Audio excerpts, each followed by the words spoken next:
कैलाश की शांत दिव्य भूमि पर एक अनोखी कथा जन्म लेती है। देवी पार्वती के स्नेह से जन्मा एक छोटा मासूम दिव्य जंगली वराह, जिसका भाग्य आगे चलकर पूरे पृथ्वीलोक को बदल देगा। पार्वती माँ उसे अपने बच्चे की तरह प्यार करती थीं, उसे गोद में उठाती, उसके साथ खेलती, उसके हर कदम में ममता दिखाई देती। लेकिन एक दिन उस छोटे वराह ने खेल खेल में कैलाश के दिव्य बगीचे उजाड़ दिए। यही क्षण था जिसने देवलोक को हिला दिया। महादेव का क्रोध भड़क उठा, उनकी त्रिशूल की चमक से आसमान तक हिल उठा। शिव बोले, यह अनुशासन भंग अस्वीकार्य है, और वे उसे दंड देने के लिए आगे बढ़े। परंतु तभी देवी पार्वती बीच में आ गईं।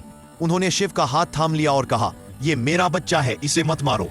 पार्वती के प्रेम के आगे महादेव का कड़क क्रोध भी शांत होने लगा। शिव ने उसे क्षमा तो किया, लेकिन एक दंड भी दिया। उन्होंने अपनी त्रिशूल से दिव्य ऊर्जा प्रदान करते हुए कहा, सब्सक्राइब करें महाकाल शॉर्ट्स V1M, लाइक और शेयर करें, कमेंट करना ना भूले। जय महाकाल। अब तुम धर्म के रक्षक बनोगे, सच्चाई, जंगल, जल, भूमि और न्याय की रक्षा करोगे और अधर्म को मिटाओगे। चारु, एक तेज प्रकाश में उन्होंने उस वराह को पृथ्वी लोक के लिए प्रस्थापित किया। यह निर्वासन नहीं, एक नए दिव्य कर्तव्य की शुरुआत थी। पृथ्वी पर गिरते ही उस वराह का शरीर बदलने लगा।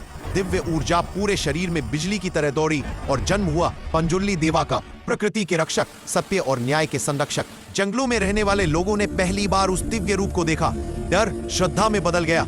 पंजुर्ली बोले, मैं तुम्हारी भूमि, जंगल, जल और सत्य की रक्षा करने आया हूँ।